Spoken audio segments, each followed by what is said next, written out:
자, 오늘은요, 읽은 말씀을 중심으로 해서 하나님의 진노의 7대접을 땅에 쏟으라라는 제목으로 말씀을 전하려고 하는데요. 이렇게만 제목을 정했더니 너무 무섭게 느껴지는 거예요. 그래서 밑에 부제를 적어놨습니다. 하나님의 공의, 성도의 기도에 대한 응답, 이렇게 부제를 적어놨는데요. 이런 제목을 가지고 말씀을 함께 나누려고 합니다. 많은 사람들이 바쁜 일상을 살아갑니다. 여러분 바쁘시죠? 그러니까 일을 할 때는 일을 하느라 바쁘고, 또 일을 그만두면 그동안 못한 일들을 하느라고 바쁘고, 요즘에 그러잖아요. 백수가 과로사 한다고. 그러니까 일이 없어도 그동안 못한 일들을 하느라고 너무 바빠가지고 과로사를 할 지경이라고 막 그러는데, 사람들이 너무 바쁘게 살아요. 저도 제가 요즘에 제일 많이 하는 말이 뭔가 하고 설교를 준비하면서 돌아봤더니 바쁘다는 말이 제일 많이 하는 말 같아요. 너무 바쁘다, 정신이 없다, 할 일이 너무 많다, 이 얘기를 하는 것 같아요. 지난주 부흥회를 또 진행하고 그 전주에 특별 기도회를 하면서 캄보디아 선교사님이 계속해서 강의안 빨리 써서 보내달라, 또 설교문 써서 보내달라, 그래야 통역하고 번역해가지고 또 강의안도 만들고 준비를 한다. 그래서 계속 너무너무 바쁜 거예요. 그래서 너무 바쁘다, 할 일이 너무 많다, 이 얘기를 계속 입에 달고 살았던 것 같은데요. 정말 바쁘게 현재에 몰두하면서 살다 보면은 우리가 중요한 것들을 잊고 살 때가 많이 있는 것 같아요. 많은 사람들이 너무 바쁜 일상 때문에 기독교 교리에서 중요하게 생각하는 하나님의 심판이라는 주제를 아예 생각조차 하지 못하고 살아가는 경우들이 얼마나 많이 있는지 모릅니다. 그리스도인들조차도 하나님의 심판이라는 말을 들으면 느낌이 확 와닿지가 않아요. 언젠가는 오겠지, 그렇게 생각은 하지만 나와는 별로 상관이 없는, 지금 내가 너무 바쁘게 분주하게 일상을 살아가는데 그런 삶을 살아가는 나와는 별 상관없는 일이라고 생각하며 살아갈 때가 많습니다. 지금 당장 현실을 살아가는 것이 만만치 않아서 개인의 인생의 마침표인 죽음 이후에 있을 하나님의 심판, 또 주님이 다시 오실 때에 이루어질 최후의 심판을 생각하며 살아갈 여유조차 없다는 얘기입니다. 그러나 여러분, 요한계시록의 독자들은요, 너무나도 혹독하고 괴로운 삶의 현실 속에서 믿음을 지키고 살아가면서 하나님의 심판을 믿기 때문에 끝까지 믿음을 지키려고 노력할 수 있었고, 하나님의 심판의 날이 곧 믿는 자들의 구원의 날이기에 이 날을 사모하는 마음으로 간절히 기도했습니다. 그리고 외쳤어요. 아멘, 주 예수여 어서 오시옵소서. 현실이 너무 버겁고 힘들다 보니까 오히려 눈을 들어서 하나님께서 주실 회복의 날, 또 안식의 날, 구원의 날을 바라며 하나님께 소망을 두며 삶을 살아갔다는 말입니다. 그러면서도 자신들의 생각보다 너무 지체되는 되는 것 같은 하나님의 심판으로 인하여서 너무나도 버거운 자신의 삶의 현실들을 견뎌내면서 하나님의 공의가 온전히 이루어지는 심판의 날이 정말 오는 게 맞을까라는 질문을 던질 수밖에 없었습니다. 우리가 오늘 읽은 말씀은 바로 이 질문에 대한 답을 주고 있는 말씀입니다. 하나님은 결코 죄와 타협하지 않으시며 반드시 그분의 거룩한 공의를 이루어 주실 겁니다. 그게 하나님이 이루실 최종적인 심판인 거예요. 그래서 심판의 날은 반드시 올 것이고, 이때의 성도들은 승리를 완성하고 악인들은 반드시 심판을 받아 하나님의 완전한 공의가 드러나게 될 것이다. 이렇게 오늘 말씀은 우리에게 메시지를 주고 있는 겁니다. 자, 여러분, 우리가 요한계시록 12장 1절부터 15장 4절까지 7개의 환상을 함께 나누었습니다. 막간 장면, 삽입 장면을 통해서 7개의 환상을 나눴는데요. 그 부분의 핵심 메시지는 교회와 성도는 반드시 승리한다, 이것이었어요. 7개의 환상을 통하여서 지금 고난받는 그리고 힘든 상황에 놓인 교회와 성도는 반드시 승리한다, 이 메시지를 주었습니다. 그 환상이 이제 끝난 후에 마지막 7 대접재앙에 대한 이야기가 시작이 되는데요. 그 서론을 우리가 지난주에 바로 전 시간에 살펴봤고, 오늘 이제 그 7 대접재앙이 시작이 되는 그 바로 직전의 장면, 7 대접재앙의 시작이 막 이루어지는 그 장면을 우리가 읽은 겁니다. 오늘 읽은 말씀을 통해서 하나님께서 우리에게 주시는 중요한 교훈들을 우리가 함께 생각해보고 은혜를 받는 시간들이 되었으면 좋겠어요. 자, 먼저 요한은요, 증거 장막의 성전이 열리는 장면을 보게 됩니다. 여러분, 증거 장막 성전 어디서 많이 들어봤죠? 안 들어보셨습니까? 우리가 신천지를 얘기할 때 신천지만 얘기하지 신천지의 풀네임을 얘기하지 않거든요. 신천지의 정식 그 이름이 뭐냐면 신천지 예수교 증거 장막 성전, 이게 신천지의 풀네임입니다. 그러니까 신천지에 대해서 우리가 얘기하는데 그냥 줄여서 신천지 이렇게 얘기하지, 신천지의 정식 교파, 정식 이름, 풀네임, 이걸 잘 얘기를 안 하는데 신천지 예수교 증거 장막 성전 이렇게 얘기를 하는 겁니다. 그래서 신천지라는 얘기를 쓰지 않아도 여러분 증거 장막 성전 이런 얘기를 자꾸 쓰면 신천지구나 이렇게 생각을 하시면 돼요. 그러니까 자기들이 지금 하나님의 이 요한계시록 15장 5절의 말씀을 중심으로 해가지고 자기들이 모이는 곳이 이 땅의 증거장막 성전이다, 하나님께 특별히 선택하신 그 성전이 바로 자기들 가운데 있다, 이렇게 주장하는 것이 신천지의 주장이거든요. 근데 오늘 증거장막 성전에 대한 이야기가 오늘 15장 5절에 나오는데 이게 뭔지 한번 살펴보자고요. 15장 5절 말씀을 같이 한번 읽어보겠습니다. 또 이 일 후에 내가 보니 하늘에 증거 장막의 성전이 열리며, 어디예요? 하늘에 증거 장막의 성전이 열리며. 그러니까 우리 말로는 지금 증거 장막의 성전이 열리며 이렇게 되어 있는데, 증거 장막의 성전이라고 번역되어 있는 이 부분을 헬라어로 그대로 직역을 하면 증거의 장막 곧 성전, 이렇게 번역이 됩니다. 증거의 장막 곧 성전, 이렇게 번역할 수 있습니다. 증거라는 것은 하나님이 주신 언약의 말씀과 율법을 의미하는 것이고요. 장막은 출애굽기에서 하나님께서 직접 모세에게 디자인해서 주신, 그래서 이스라엘 백성들이 그 디자인대로 만든 성막을 의미하는 겁니다. 그래서 여러분, 성막이라는 것은요, 하나님께서 이스라엘 백성 가운데 함께 하신다, 그들 가운데 임재하신다라는 것을 상징하는 장소거든요. 그 이전까지, 성막이 세워지기 이전까지는 하나님이 이스라엘 백성들과 동행은 하시지만 어디에 계셨냐면 초월적 존재로 하늘에 계셨죠.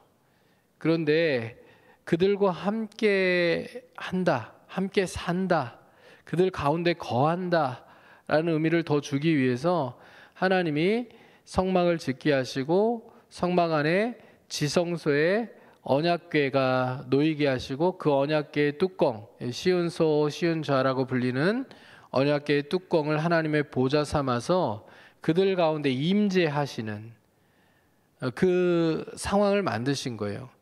성막은 하나님의 임재와 하나님의 영광을 상징하는 겁니다. 그러니까 이 얘기가 뭐냐면요, 출애굽기에 광야에 세워졌던 그 하나님의 증거의 장막인 이 성막이 지금 어디에 있어요? 하늘에 있는 성전이다라는 것을 얘기하는 거예요. 그러니까 이 땅에 세워졌던 하나님의 임재와 영광이 가득했던 출애굽기 시대의 광야의 성막은 그림자이고 모형이라는 거예요. 무엇의 그림자이자 모형이에요? 하늘 성전의 그림자이자 모형이라는 거예요. 자, 이 성막은 광야 시대 때 존재했고 이제 이스라엘이 가나안 땅에 들어간 다음에는 성전으로 건축이 되었잖아요. 근데 이건 영원하지 않았어요. 그런데 영원한 하나님의 임재와 영광이 있는 곳이 있죠. 하늘에 있는 성전입니다. 하늘에 있는 성전에 하나님께서 영원히 임재하시고 영원한 영광 가운데 거기에 거하시는 것을 오늘 이 표현을 통하여 얘기한 거예요. 이 증거의 장막의 성전이 열리고 그 다음 장면들이 이제 이루어지게 되는 그런 상황들이 나타나는데요. 이 15장 5절 자체도 우리에게 주는 메시지가 있고요. 당시 요한계시록의 성도들에게 주는 메시지가 있어요. 요한계시록이 기록될 당시에 성도들은 자신을 신이라고 칭하는 로마 황제의 통치를 받으면서 로마의 강압적인 우상 숭배와 그 다음에 황제 숭배라는 정치적 압박에 직면해 있었습니다. 이러한 현실 속에서 요한은 성도들에게 하나님께서 지금 하늘 성전에서 통치하고 계시는 그 장면을 보여주고 있는 거예요. 여러분, 지상의 왕궁에 지금 로마의 황제가 신노릇하며 거기서 하나님을 믿는 백성들을 억압하고 힘들게 만드는 그런 정책들을 내어놓으면서 통치하고 있거든요.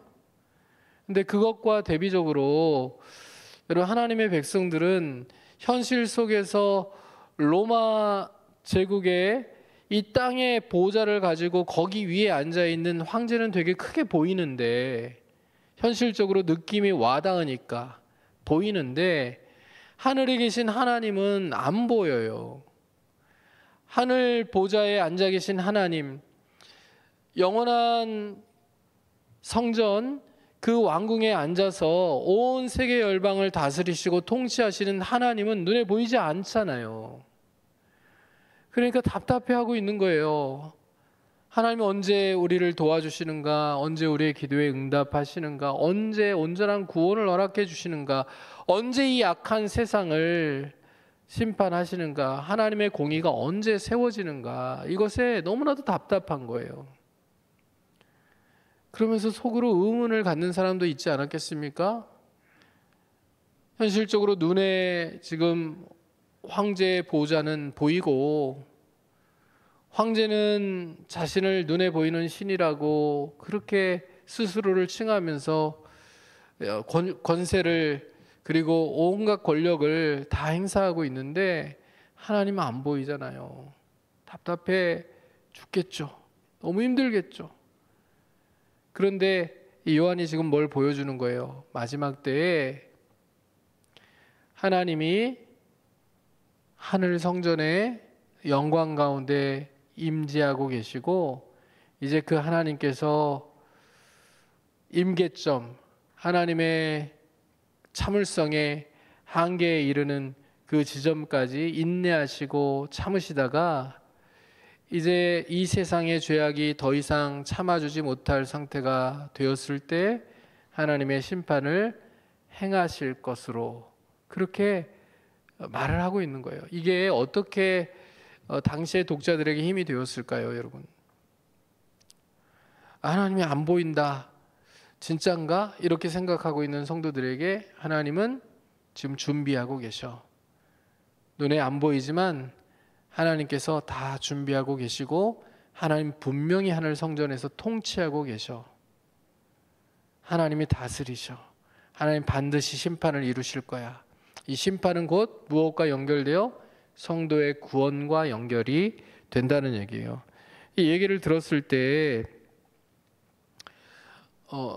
이 요한계시록의 독자들은요, 하나님은 지상의 어떤 보호자에 앉아가지고 신 노릇하고 있는 황제보다 크시고, 지상의 왕국은 무너지고 또 왕도 죽겠지만 하나님은 영원하시고 하나님의 왕국은 영원할 텐데, 그 하나님께서 곧 심판을 이루셔서 우리의 구원을 온전히 이루실 거야. 우리가 조금만 더 참고 인내하고 견디고 하나님께 소망을 두고 살아가자. 믿음을 지키며 살아가자. 이런 도전과 위로를 받았겠죠. 오늘 우리가 이 시대를 살아가면서 우리가 같은 도전을 받았으면 좋겠어요.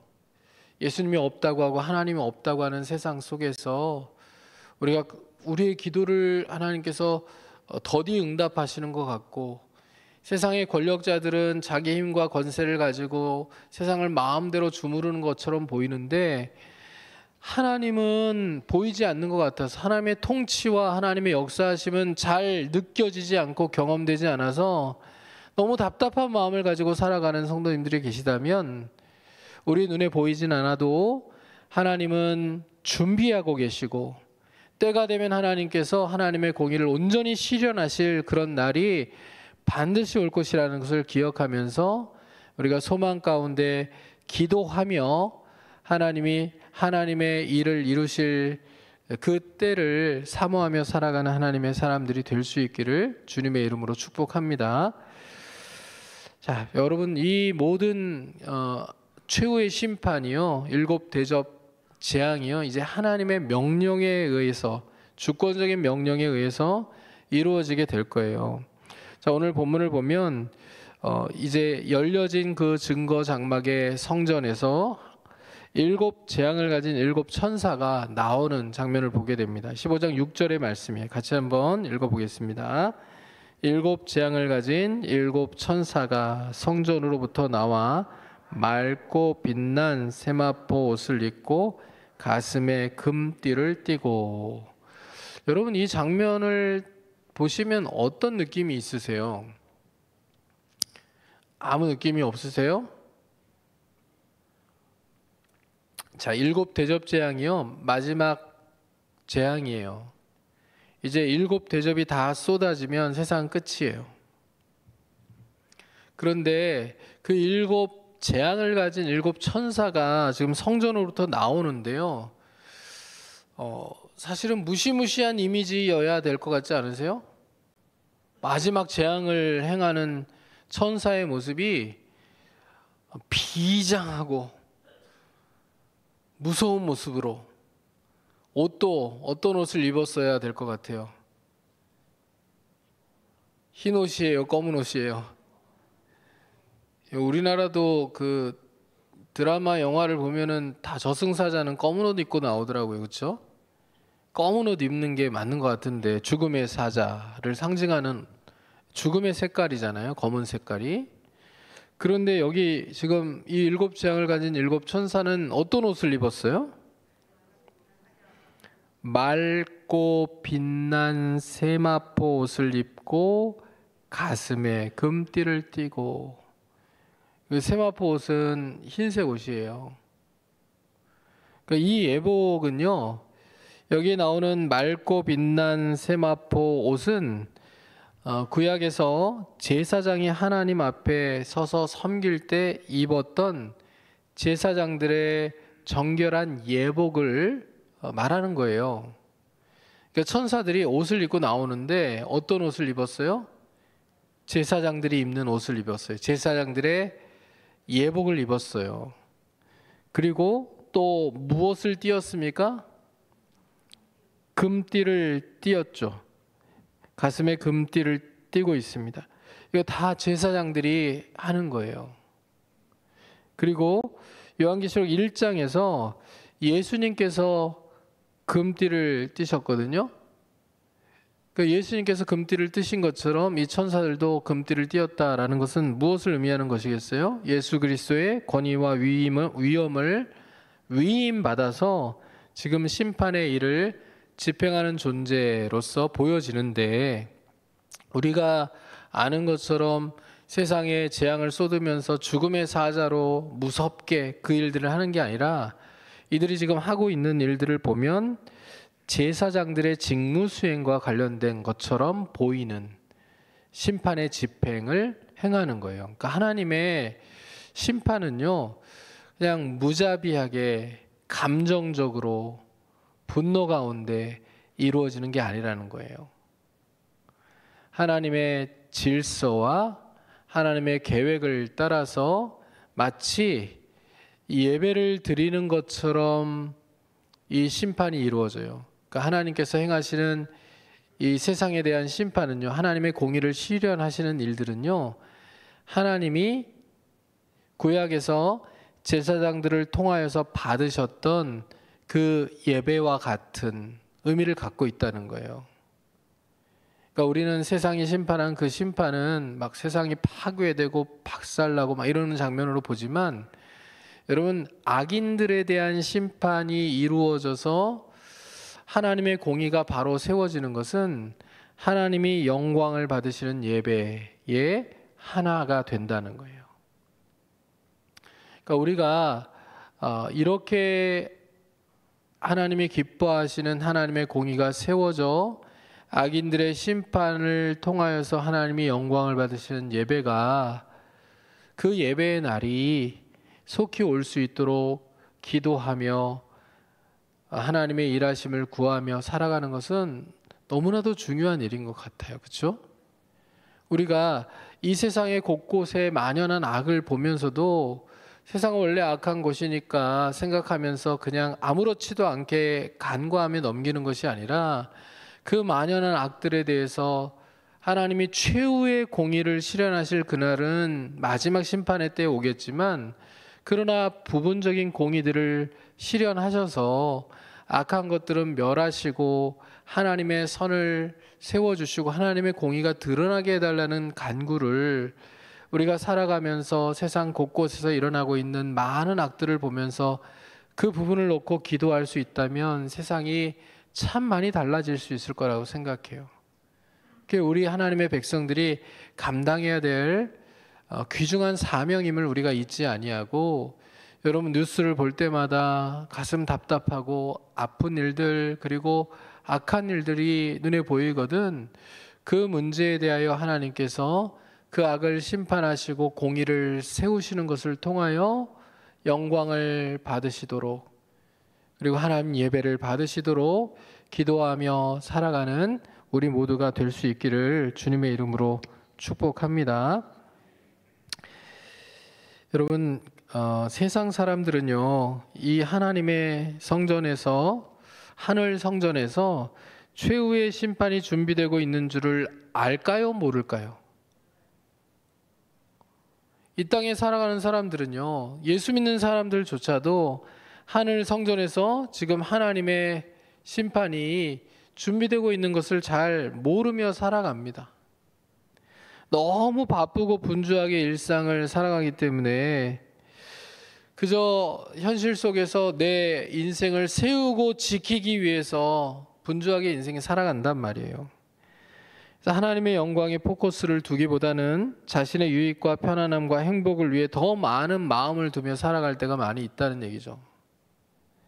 마치 노아 시대의 사람들이 그랬던 것처럼 사람들이 살아갈 때가 많습니다. 노아 시대의 죄악의 관영에서 하나님이 심판을 계획하시죠. 그리고 그 심판의 계획을 노아에게 알려주시죠. 노아가 하나님의 명령을 따라서 방주를 지으며 사람들에게 하나님의 심판에 대해서 말을 하죠. 그런데 노아 시대의 사람들은 하나님의 경고를 무시하고 오늘날의 현대를 살아가는 사람들처럼 현실에 몰두하며 살아갑니다. 그런 사람들에 대하여서 예수님께서 노아의 때에 대해서 말씀하시면서 마태복음 24장 38절 39절 이렇게 말씀하세요. 같이 한번 읽어보겠습니다. 마태복음 24장 38절 39절 시작.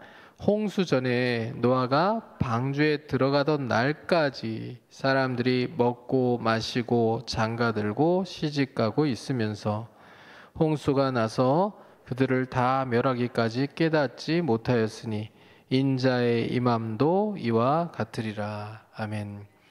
하늘에서는 지금 심판이 준비되고 있는데요, 사람들은 노아 시대의 사람들처럼 하늘에서 준비되고 있는 최후 심판들을 생각하지 못하며 인생을 살아가는 거예요. 노아 시대 사람들은 실제 경고를 들으면서도 어떻게 생각하며 살았어요? 정말 세상에 심판이 오겠어? 종말이 오겠어? 저 노아 미친 거 아니야? 120년 동안 지금 방주를 지어? 산꼭대기에서? 아니, 배를 지으려면 바닷가에서 지어야지. 미친 거 아니야? 이런 생각이잖아요. 그들이 행했던 모습을 예수님께서 뭐라고 말씀하십니까? 먹고 마시고 장가 들고 시집가고 이렇게 표현하고 있거든요. 그러면 우리가 먹지도 말고 마시지도 말고 장가도 가지 말고 시집도 가지 말라 이 얘기가 아니잖아요. 그렇죠? 예수님 말씀하시는 것은 현실에 몰두하며 살아가는 것, 현실에 마음을 두고 현실에만 관심을 두고 살아가는 것을 얘기하는 거거든요. 하나님의 준비되고 있는 심판이 있는데 그건 염두에도 두지 않고 세상에 몰두하고 살아가다가 노아가 방주에 들어가는 날까지 그렇게 살아가다가 아니 막 비가 쏟아지고 땅의 깊음의 샘들이 터져가지고 물난리가 나는데도 홍수가 나서 다 그들을 멸할 때까지도 깨닫지 못하는 이 어리석은 사람들의 모습이 우리의 모습일 수 있다는 것을 예수님께서 말씀하고 계시는 거예요. 사랑하는 성도 여러분, 지금 우리가 살아가는 세상에서 하나님의 심판과 관련해서 아무런 징조도 못 느끼겠다고 생각되는 시간을 혹시 지나가고 계신다면 절대 그렇지 않다는 것을 꼭 기억하시길 바랍니다. 사실 세상을 보면 하나님의 심판의 때가 가까워왔다는 것을 우리가 점점 더 느끼게 되고 고백하게 되거든요. 성경에서 말하는 일들이 이 현실에서 일어나고 있는 일들을 보면 하나님의 심판의 때가 다가오고 있구나라는 것을 우리가 더 느끼게 되는 시간들을 지나가고 있는데 그럼에도 불구하고 하나님의 심판이 멀었다고 생각이 되시면 그렇게 생각하지 마시고요. 정말 하늘에서는 지금 하나님께서 조용히 하나님의 심판을 준비하고 계시고 마지막 때를 준비하고 계신다. 마지막 공의의 시련을 통하여 영광을 받으실 그날을 준비하고 계신다라는 것을 우리가 조금이라도 기억하며 살아갈 수 있었으면 좋겠어요. 이런 마음을 가지고 살아가면서 자기 자신을 점검하는 거죠. 하나님의 임박한 심판 앞에서 나는 정결하고 거룩한 하나님의 백성으로서의 준비가 되어 있는지를 점검해 보는 거죠. 오늘 하나님의 백성이라고 말하면서도 세상 사람들의 삶의 방식과 가치관을 따라 먹고 마시고 장가들고 시집가고로 대변되는 현실지향적인 인생을 살아가며 하나님의 심판과 영원한 것을 놓치고 살아가고 있는 하나님의 백성들을 향하여서 하나님께서는 이 말씀을 통해서 경고도 주시고 또 위로도 더해 주시는 거예요. 하나님의 심판을 통해 하나님의 공의는 반드시 이루어지기에 삶을 반드시 점검해야 된다, 이 경고를 주시는 거고요. 또 하나님 앞에서 정직히 살기를 원하는 성도들에게는 지금은 힘들어도 어려워도 하나님의 공의가 실현되는 날, 너에게 온전한 구원이 있으니 결코 흔들리지 않는 믿음의 인생을 살라는 격려와 위로를 더해주고 있다는 겁니다. 여러분 스스로를 점검하시고 또 하나님이 주시는 위로와 소망으로 마음을 가득 채우는 하나님의 백성들이 되실 수 있기를 주님의 이름으로 축복합니다. 자, 그 다음 장면을 보면요, 요한은 성전 안에서 또 다른 장면을 보게 되는데 7절의 장면이에요. 같이 한번 읽습니다. 네 생물 중에 하나가 영원토록 살아계신 하나님의 진노를 가득히 담은 금 대접 7을 그 7 천사들에게 주니. 네 생물 중에 하나가 7 금 대접을 7 천사들에게 건네주는 장면이죠. 여기에는 하나님의 진노가 가득 담겨 있어요. 여러분, 이 금 대접은 단순히 하나님의 진노가 가득 담겨 있는 재앙의 그릇이 아니에요. 구약의 성막에서도 이 금 대접은 번제물의 피나 기름을 담아 하나님께 드리는 예배의 거룩한 도구로 사용되었어요. 아까 천사들이 제사장들의 예복을 입었잖아요. 마찬가지로 여기 금 대접도 제사장들이 하나님 앞에 제사를 드릴 때 사용되던 그런 도구예요. 그래서 이 금 대접은 여기에서는 지금 하나님의 진노가 담긴 심판의 도구로 사용되지만 5장과 연결해서 우리가 생각해 보면 5장에서는 이 금 대접이 성도들의 기도를 담은 향으로 하나님 앞에 올려드리는 도구가 되었거든요. 이것과 연결이 되어요. 연결해서 생각해야 돼요. 그래서 어떻게 연결할 수 있을까요? 여러분, 하나님의 이 진노를 가득 담은 이 금 대접은요, 이제 땅에 쏟아지게 될 건데요. 이 금 대접 심판이 이루어지게 되는 계기는 뭐냐면 이 금 대접에 가득 담겨서 하나님 앞에 올려졌던 기도예요. 성도들의 기도예요. 하나님이 이 기도를 통하여서 하나님의 공의를 실현하시는 거예요. 그러니까 우리의 기도가 굉장히 중요하다고요. 최후 심판이 이루어질 그 날에 하나님께서 성도들의 기도를 통하여 순교의 피를 흘렸던 사람들의 기도를 통하여서 이 땅에서 고난과 어려움을 당하고 있는 성도들의 기도를 통하여 최후의 심판을 행하시겠지만 그 이전에도 우리의 기도를 통하여 하나님은 역사하신다는 것을 여러분 믿으실 수 있기를 주님의 이름으로 축복합니다.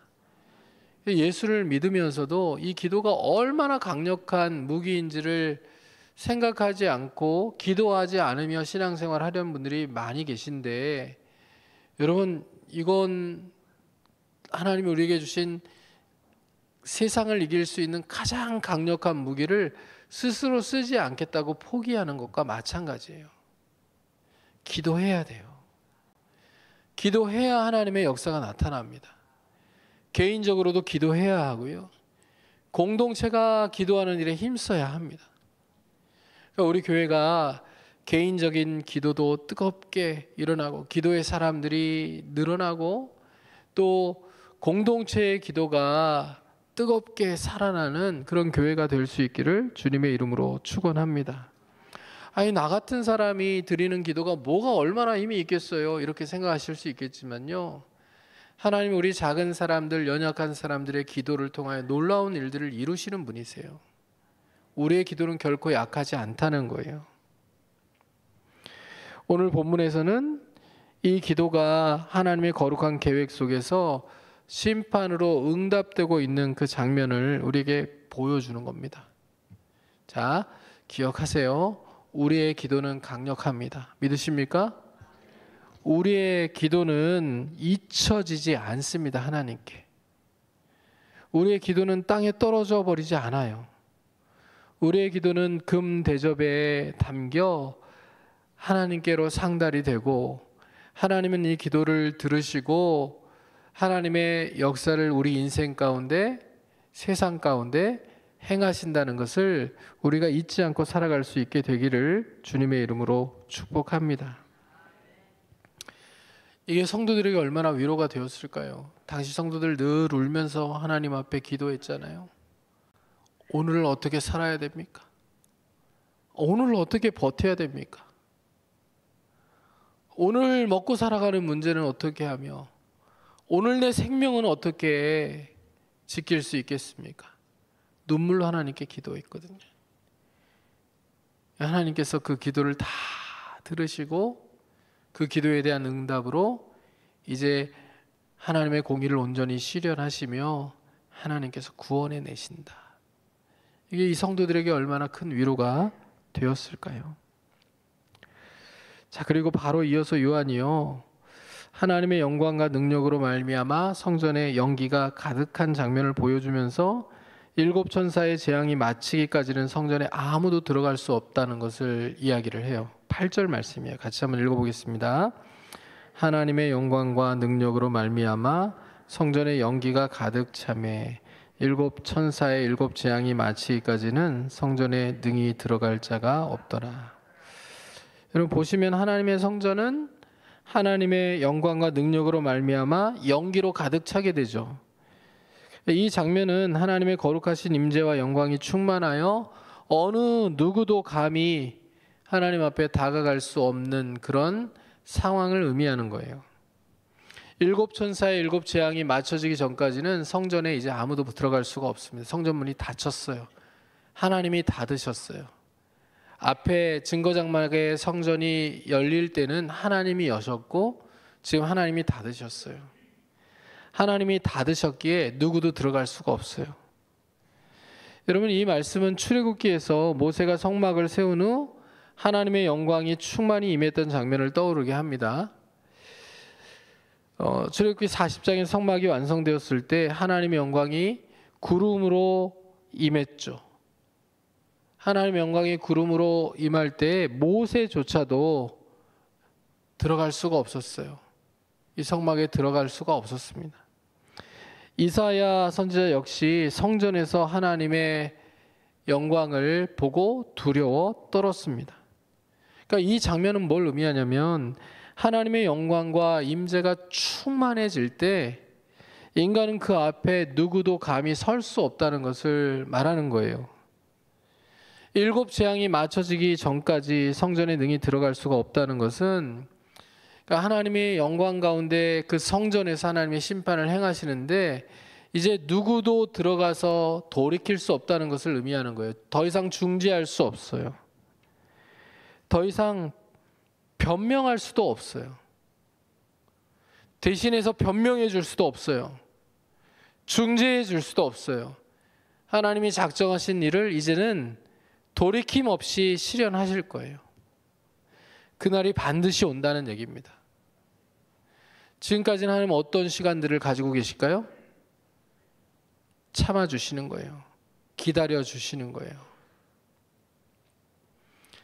근데 이 기회가 계속 주어지지 않아요.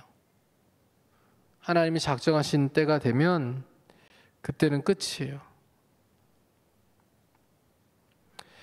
여러분 우리의 간구를 통하여 하나님이 이루실 그 공의 실현의 날을 우리가 생각하고 하루하루 심판의 날을 구원이 이루어지는 기쁨의 날로 받아들일 수 있는 믿음의 인생을 살아가는 하나님의 백성들 모두가 될 수 있기를 주님의 이름으로 축복합니다. 자, 이제 마지막 장면이에요. 16장 1절에서 요한은 성전에서 큰 음성이 울려 퍼지는 장면을 듣습니다. 하나님이 직접 명령하시는 장면이에요. 같이 한번 16장 1절 말씀을 읽습니다. 또 내가 들으니 성전에서 큰 음성이 나서 일곱 천사에게 말하되 너희는 가서 하나님의 진노의 일곱 대접을 땅에 쏟으라 하더라. 너희는 가서 하나님의 진노의 일곱 대접을 땅에 쏟으라. 이 명령은 하나님의 보좌에서 직접 하나님께서 내리신 주권적인 명령이에요. 이 명령에 따라서 하나님의 천사들은 이제 다음 주부터 우리가 살펴볼 본문인데 첫째, 둘째, 셋째, 넷째, 다섯째, 여섯째, 일곱째 대접을 차례로 쏟을 거예요. 여러분 이 이미지가 강력하죠. 뭔가를 쏟아붓는다는 것은 이제 그대로 부음바 되어 버리는 거예요. 재앙이 그냥 온 세상에 부어지는 것을 의미하는 것이거든요. 그러니까 돌이킬 수 없고 누구도 중재할 수 없고 누구도 어떤 변명을 할 수 없는 하나님의 공의로운 심판이 이제 집행될 거예요. 하나님의 명령에 의하여서. 여러분 당시 요한계시록을 받았던 초대교회 성도들은요 로마 제국의 잔혹한 박해 속에서 믿음을 지키기 위해서 목숨까지 내어놓아야만 했습니다. 황제 숭배에 대한 강요를 받고 세상의 권력과 거짓 종교가 자신들을 짓밟는 그런 현실 속에서 성도들은 정말 하나님이 온 세상을 다스리고 계시는가, 하나님이 우리의 기도를 듣고 계시는가, 그런 생각들을 가지면서 깊은 두려움과 외로움 가운데 삶을 살았을 거예요. 그러나 요한은 오늘 말씀을 통해서 분명하게 전합니다. 하나님께서 하늘의 성전에서 통치하고 계시며 하늘 성전에서 성도들의 기도를 듣고 계시며 당신의 거룩한 질서와 계획을 따라 직접 마지막 심판의 명령을 내리신다. 이렇게 성도들에게 말하고 있는 거예요. 여러분, 이 말씀이 그들에게는 단순한 심판의 경고가 아니라 그들의 믿음대로 하나님이 온 세상의 주권자이시며 성도들의 기도를 들어 응답하시는 분이시며 그 기도를 통해 공의를 실현하시는 분이시라는 거룩한 위로와 확신을 전해주게 된 거예요. 오늘 우리 시대의 교회와 성도들에게도 이 말씀은 저는 큰 의미가 있다고 생각해요. 여러분, 세상에서 세상 사람들이 하는 말을 들으면 어떤 말들이 우리 귀에 들립니까? 하나님이 정말 있냐? 예수님이 정말 있냐? 기독교가 말하는 진리가 정말 진리가 맞냐? 절대 진리가 어디 있냐? 지금 상대적인 진리를 얘기하는 시대에 기독교만 절대 진리라고 이야기하는 것은 너무 배타적이고 너무 위선적이 아니냐, 독선적이 아니냐, 이렇게 얘기하는 시대를 살아가고 있잖아요. 진리의 소리를 낼 수가 없어요. 진리의 목소리가 점점 묻히고 세상의 소리가 더 크게 들리는 그런 시대를 우리는 살아가고 있어요.